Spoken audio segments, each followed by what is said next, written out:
നമസ്കാരം. NOUSന്റെ previous year question paper ഡിസ്കഷനിലേക്ക് എല്ലാവർക്കും സ്വാഗതം. അപ്പോൾ നമ്മൾ ഇന്ന് ഇവിടെ ഡിസ്കസ് ചെയ്യാൻ പോകുന്നത് ഒരു ഫോഴ്സ് ആൻഡ് ആക്സിലറേഷൻ എന്ന ടോപ്പിക് എന്ന് പറഞ്ഞാൽ ലോസ് ഓഫ് മോഷൻ എന്നുള്ള ടോപ്പിക്കിലുള്ള ഒരു ക്വസ്റ്റ്യനാണ് ചെയ്യാൻ പോകുന്നത്. അതിൽ രണ്ട് പാർട്ടായിട്ടാണ് നമുക്ക് ക്വസ്റ്റ്യൻ തന്നത്, A part and B part.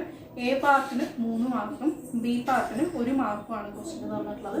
അതിൽ എ പാർട്ട് ആദ്യത്തെ ക്വസ്റ്റ്യൻ ആണ്, derive expression for acceleration gained by a body force acting on it and using Newton's second law of motion. Question number 1. Derive an expression for acceleration gained by a body or force acting on it using Newton's second law of motion. അതിൻ്റെ കൂടെ തന്നെയുള്ള question ആണ് define newton. അപ്പോൾ ഈ question എന്താ പറയുന്നത് വെച്ച് കഴിഞ്ഞാൽ, ഡിറൈവ് എക്സ്പ്രഷൻ ഒരു ഒബ്ജക്റ്റിൽ ആക്ട് ചെയ്യുന്ന അല്ലെങ്കിൽ ഒരു ബോഡിയിൽ ആക്ട് ചെയ്യുന്ന ഒരു പ്രത്യേക ഒരു ഫോഴ്സ് ആക്ട് ചെയ്യുന്നുണ്ട്. അതൊരു ആക്സിലറേറ്റിംഗ് ഒബ്ജക്റ്റ് ആണ്. ആക്സിലറേറ്റിംഗ് എന്ന് പറഞ്ഞു കഴിഞ്ഞാൽ അത് മൂവ് ചെയ്യുന്ന അതിൻ്റെ ഒരു വെലോസിറ്റി ഉള്ള ഒരു ഒബ്ജക്റ്റ് ആണ്. അപ്പോൾ അതിന് ആവശ്യമായിട്ടുള്ള ഫോഴ്സിന് ഒരു ഇക്വേഷൻ ഡെവലപ്പ് ചെയ്യുക എന്നുള്ളതാണ്. ഇക്വേഷൻ ഡെവലപ്പ് ചെയ്യുക എന്നുള്ളതാണ് പറയുന്നത്. അപ്പോൾ ഫോഴ്സിൻ്റെ ഒരു ഇക്വേഷൻ ഡെവലപ്പ് ചെയ്യണം ബൈ യൂസിങ് എന്താണ്, ന്യൂട്ടന്റെ second law of motion use ചെയ്തുകൊണ്ടാണ് നമ്മളെ കൊണ്ട് ഡിറൈവ് ചെയ്യാനായിട്ട് പറഞ്ഞിട്ടുള്ളത്. അതിനൊപ്പം തന്നെ ന്യൂട്ടൺ എന്താണെന്ന് കൂടി ഡിഫൈൻ ചെയ്യാനും പറഞ്ഞത്. അപ്പോൾ നമുക്ക് എക്സ്പ്രഷൻ ഡിറൈവ് ചെയ്ത് തുടങ്ങാം. അപ്പോൾ സെക്കൻഡ് ലോ ഓഫ് മോഷൻ എന്താണ്, അപ്പോൾ 3 മാർക്കിന് ആയതുകൊണ്ട് ഡിറൈവ് ചെയ്യുമ്പോൾ അപ്പോൾ 1 മാർക്ക് ന്യൂട്ടന്റെ ഡിഫൈൻ ചെയ്യാൻ പോകും. ബാക്കിയുള്ള 2 മാർക്ക് എന്ന് പറയുന്നത് ജസ്റ്റ് ഡിറൈവ് ചെയ്യാൻ 2-3 സ്റ്റെപ്പേ ഉള്ളൂ. അതുകൊണ്ട് നമുക്ക് അതിന് ഫുൾ മാർക്ക് കിട്ടില്ല. അപ്പോൾ എന്താണ് ന്യൂട്ടന്റെ സെക്കൻഡ് ലോ ഓഫ് മോഷൻ എന്നുള്ളത് കൂടി നമ്മളൊന്ന് ഡിസ്കസ് ചെയ്ത് അവിടെ ഒന്ന് എഴുതണം. അപ്പോൾ സെക്കൻഡ് ലോ ഓഫ് മോഷൻ എന്താണെന്ന് വെച്ച് കഴിഞ്ഞാൽ, the rate of change of momentum of A body is directly proportional to the net force acting on the body. ആ ബോഡിയിൽ ആക്ട് ചെയ്യുന്ന ഫോഴ്സിന് ഡയറക്റ്റ്ലി പ്രപ്പോർഷണൽ ആയിരിക്കും അവിടെയുള്ള rate of change of momentum എന്ന് പറയുന്നത്. അവിടെ ഉണ്ടാവുന്ന മൊമെന്റത്തിന്റെ ചേഞ്ച് എന്ന് പറയുന്നത് എന്തിന് പ്രപ്പോർഷണൽ ആയിരിക്കും എന്നാണ് പറയുന്നത്, ഫോഴ്സ് അവിടെ ആക്ട് ചെയ്യുന്ന നെറ്റ് ഫോഴ്സിന് പ്രപ്പോർഷണൽ ആയിരിക്കും. അപ്പോൾ ആദ്യം നമ്മൾ ആ ന്യൂട്ടന്റെ സെക്കൻഡ് ലോ ഓഫ് മോഷൻ എന്താണോ ഒന്ന് ഡിഫൈൻ ചെയ്ത് വെക്കാം. അതിനുശേഷം നമ്മൾ എന്ത് ചെയ്യുന്നു, ഡിറൈവ് ചെയ്ത് വരികയാണ്. സെക്കൻഡ് ലോ യൂസ് ചെയ്തിട്ടാണല്ലോ ഡിറൈവ് ചെയ്യുന്നത്. അപ്പോൾ ആ പറഞ്ഞ കാര്യം തന്നെ എടുത്തെഴുതാം. That is force equal to force directly proportional to rate of change of momentum. That is rate of change of momentum എന്ന് പറഞ്ഞു കഴിഞ്ഞാൽ it is delta P. Delta P എന്ന് പറഞ്ഞു കഴിഞ്ഞാൽ ഡെൽറ്റ ഉദ്ദേശിക്കുന്നത് റേറ്റ് ഓഫ് ചേഞ്ച് ആണ്. Okay, അപ്പൊ നമ്മൾ ഈ ഇക്വേഷൻ ഇങ്ങനെ തന്നെയുണ്ട്. എഫ് എന്ന് പറഞ്ഞാൽ force which is directly proportional to delta P. That is force is equality sign മാറ്റാൻ വേണ്ടി. പിന്നെ നമുക്കറിയാം P is equal to momentum is equal to mass into velocity. P is equal to mass into velocity ആണ്. So F is equal to K into M delta V by delta T. That is ഇവിടെ M V ആണ്, ഇവിടെ delta V എന്ന് വരാൻ കാരണം momentum എന്ന് പറയുന്നതിന് change ആണ് പറയുന്നത്. ചേഞ്ച് ഇൻ മൊമെന്റം ആണ്, change in rate of momentum ആണ്. അപ്പൊ ചേഞ്ച് എന്ന് പറയുന്നത് മാസിന്, ഒബ്ജക്റ്റിന്റെ മാസിന് ഒരിക്കലും ചേഞ്ച് വരുന്നില്ലല്ലോ. അതുകൊണ്ട് എം തന്നെ നമ്മളവിടെ എഴുതി. വിക്കാണ് ചേഞ്ച് കൊടുക്കുന്നത്. വി എന്ന് പറയുന്നതിനാണ് ചേഞ്ച് വരുന്നത്. വെലോസിറ്റിക്ക് ചേഞ്ച് വരും delta V by rate of change ആണ്. റേറ്റ് ഓഫ് ചേഞ്ച് എന്ന് പറയുമ്പോൾ അപ്പോൾ അവിടെ അണ്ടർസ്റ്റുഡ് ആണ്. റേറ്റ് ഓഫ് ചേഞ്ച് എന്ന് പറഞ്ഞു കഴിഞ്ഞാൽ ടൈമിൽ വേരിയേഷൻ വരും. അപ്പൊ delta T. Then F is equal to K into delta V by delta T. Change in velocity എന്ന് പറഞ്ഞു കഴിഞ്ഞാൽ അക്കോർഡിംഗ് ടു ടൈം, ടൈമിനനുസരിച്ച് വെലോസിറ്റിക്ക് ചേഞ്ച് വരിക എന്ന് പറഞ്ഞാൽ അതിനർത്ഥം ഇറ്റ് ഈസ് ആക്സിലറേഷൻ. അപ്പോൾ ഈ ഡെൽറ്റ വി ബൈ ഡെൽറ്റ ടിയുടെ സ്ഥാനത്ത് നമുക്ക് ആക്സിലറേഷൻ കൊടുക്കാം. അപ്പൊ K into M A. K എന്ന് പറയുന്നത് if we are substituting K equal to 1, K എന്ന് പറയുന്നത് ഒരു കോൺസ്റ്റന്റ് ആണ്. 1 സബ്സ്റ്റിറ്റ്യൂട്ട് ചെയ്താൽ we will get F is equal to M A. ഇതാണ് ഫോഴ്സിന്റെ ഇക്വേഷൻ. അവർ സെക്കൻഡ് ലോയിൽ നിന്ന് ഡിറൈവ് ചെയ്യാൻ പറഞ്ഞിട്ടുള്ളത്. അപ്പോൾ സെക്കൻഡ് ലോയിൽ നിന്ന് ആക്സിലറേഷൻ യൂസ് ചെയ്തുകൊണ്ട് ഒരു ഫോഴ്സിന്റെ ഇക്വേഷൻ ഡെവലപ്പ് ചെയ്യാൻ പറഞ്ഞാൽ തുടക്കം എഴുതുമ്പോൾ മാർക്കിനനുസരിച്ച് എഴുതാം. ഇവിടെ 2 മാർക്കിന് ആണ് ഈ ക്വസ്റ്റ്യൻ വരുന്നതെങ്കിൽ, 2 മാർക്കിനാണ് ഈ ക്വസ്റ്റ്യൻ വരുന്നതെങ്കിൽ നമുക്ക് ആദ്യം ഒന്ന് ഡിഫൈൻ ചെയ്ത് വയ്ക്കാം എന്താണ് സെക്കൻഡ് ലോ.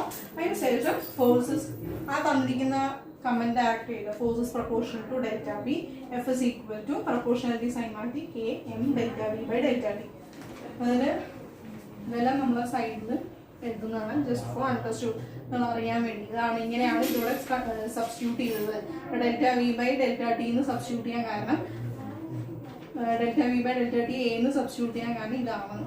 അപ്പോൾ അങ്ങനെ ജസ്റ്റ് ഒന്ന് മെൻഷൻ ചെയ്ത് വെക്കുക. അവിടെ കുറച്ച് മെൻഷൻ ചെയ്യുമ്പോൾ കുറച്ചും കൂടി മാർക്ക് പെട്ടെന്ന് തന്നെ ഇതെല്ലാം കാണുമ്പോൾ ഒരു മാർക്ക് തരും.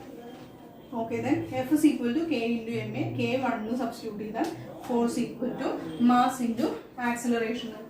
അപ്പോൾ ഇത്രയും ചെയ്ത് കഴിഞ്ഞാൽ നമ്മുടെ ഫസ്റ്റ് പോർഷൻ കഴിഞ്ഞു. എന്ന് പറഞ്ഞാൽ എക്സ്പ്രഷൻ ഡിറൈവ് ചെയ്യാന്നുള്ള പോർഷൻ കഴിഞ്ഞു. അടുത്തത് ഡിഫൈൻ ന്യൂട്ടൺ. ന്യൂട്ടൺ എന്താണെന്ന് ഡിഫൈൻ ചെയ്യാനാണ് സെക്കൻഡ് ആയിട്ട്. ആ ഫസ്റ്റ് ക്വസ്റ്റ്യൻ്റെ തന്നെ അടുത്തൊരു പാർട്ടാണ്. എ എന്നുള്ള പാർട്ടിൽ തന്നെ ഒരു ക്വസ്റ്റ്യൻ കൂടെ തന്നിട്ടുണ്ടായിരുന്നു, ഡിഫൈൻ ന്യൂട്ടൺ. ഇപ്പം ന്യൂട്ടൺ എന്താണെന്ന് ഡിഫൈൻ ചെയ്യാൻ പറഞ്ഞാൽ ഈ ഇക്വേഷനിൽ തന്നെ എഴുതാം.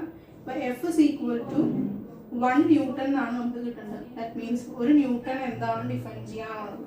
അപ്പോൾ M is equal to 1 kilogram and acceleration equal to 1 metre per second square എന്ന് പറഞ്ഞു കഴിഞ്ഞാൽ the force which will produce അല്ലെങ്കിൽ the Newton is defined as the force produced by an object of mass 1 kilogram by an acceleration of 1 meter per second square. അപ്പോൾ a force produced by a mass of 1 kilogram by an acceleration of 1 meter per second square is called as Newton.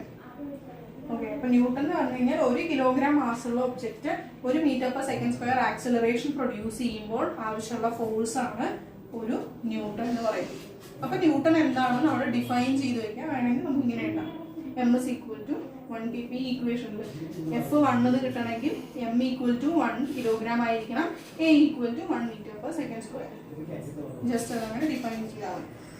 ഇതാണ് ഈ first ക്വസ്റ്റ്യനിൽ A part complete ആയി കഴിഞ്ഞു. ഇനി രണ്ടാമത്തെ part എന്ന് പറയുന്നത് പറഞ്ഞിരിക്കുന്ന ക്വസ്റ്റ്യൻ എന്ന് പറഞ്ഞാൽ ബി പാർട്ട് എന്ന് പറയുന്നത് show that forces exist in pair. അതായത് നമ്മൾ കാണിച്ചു കൊടുക്കണം ഫോഴ്സസ് പെയർ ആയിട്ടാണ് എക്സിസ്റ്റ് ചെയ്യുന്നത്. എപ്പോഴും ഒരു ഒബ്ജക്റ്റിൽ ആക്ട് ചെയ്യുന്നത് ഒരു ഫോഴ്സ് അല്ല, അതിന് പകരം പെയർ ആയിട്ടാണ് ഫോഴ്സ് ആക്ട് ചെയ്യുന്നത് എക്സ്പ്രസ് ചെയ്യാനായിട്ടാണ് വന്നിട്ടുള്ളത്. ഓക്കെ, അപ്പൊ അങ്ങനെ show that forces exist in pair എന്നുള്ള സബ് ക്വസ്റ്റ്യന് ഉള്ള മാർക്കും ഒരു മാർക്കാണ്. അപ്പൊ അത് നമുക്ക് വേണമെങ്കിൽ ഡയഗ്രമാറ്റിക്കൽ ആയിട്ട് റെപ്രസെന്റ് ചെയ്ത് കഴിഞ്ഞാലും മതി, കാരണം മാർക്ക് ഒരു മാർക്ക് തന്നെയാണ് പറഞ്ഞിട്ടുള്ളത്. അപ്പോൾ ജസ്റ്റ് ഒരു പിക്ചർ ഡയഗ്രമാറ്റിക് ആയിട്ട് റെപ്രസെന്റ് ചെയ്തിട്ട് അതിന്റെ ഇക്വേഷനിലേക്ക് നമ്മൾ ഡയറക്റ്റ് വന്നാലും മതി. അപ്പൊ അതിന്റെ ജസ്റ്റ് ഒരു ടേബിൾ നമ്മളിങ്ങനെ ഒരു ടേബിളൊക്കെ വരയ്ക്കാം. ഇങ്ങനെ ഒരു ടേബിള്, ഈ ടേബിളിൽ നമ്മളിവിടെ ഒരു ഒബ്ജക്റ്റ് വെച്ചിട്ടുണ്ട്. ഈ ഒബ്ജക്റ്റിന്റെ താഴേക്ക് F1 മുകളിലേക്കുള്ള ഒബ്ജക്റ്റ് ഫോഴ്സ് F2. അപ്പൊ താഴേക്ക് എന്ന് പറഞ്ഞു കഴിഞ്ഞാൽ ഇത് ഈ ഒബ്ജക്റ്റ് ടേബിളിലേക്ക് ഒരു ഫോഴ്സ് കൊടുക്കുന്നത് F1 ആയിട്ടും ഈ ടേബിളിൽ നിന്ന് ഇതിലേക്ക് കൊടുക്കുന്നത് F2 ആയിട്ടുമാണ്. അപ്പൊ രണ്ട് ഫോഴ്സസ് ആക്ട് ചെയ്യുന്നു ഓപ്പോസിറ്റ് ഡയറക്ഷനിലേക്ക്. ഓക്കെ, അപ്പൊ നമുക്ക് ഇവിടെ എഴുതാം F12 എന്ന് പറഞ്ഞു കഴിഞ്ഞാൽ എന്താണ് ഫോഴ്സ്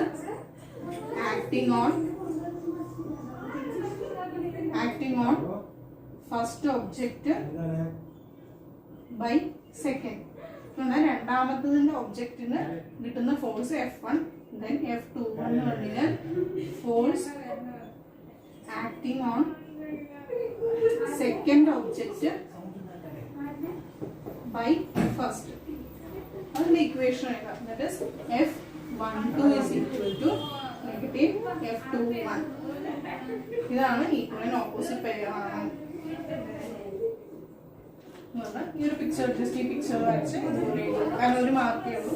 ജസ്റ്റ് ഇങ്ങനെ എഴുതി ഈ F1 F2 എന്താണെന്ന് നമ്മൾ ഡിഫൈൻ ചെയ്ത് കഴിഞ്ഞാൽ നമുക്ക് കിട്ടും. അപ്പോൾ നമ്മൾ ഇന്ന് ഡിസ്കസ് ചെയ്ത് ഈ ഒരു പ്രീവിയസ് ഇയർ ക്വസ്റ്റ്യനാണ് നമ്മൾ ഡിസ്കസ് ചെയ്തത്. ഇനിയും ഡിസ്കസ് ചെയ്യാൻ നമുക്ക് മനസ്സിലായിട്ടുണ്ടെങ്കിൽ ചോദിക്കാം. Thank you.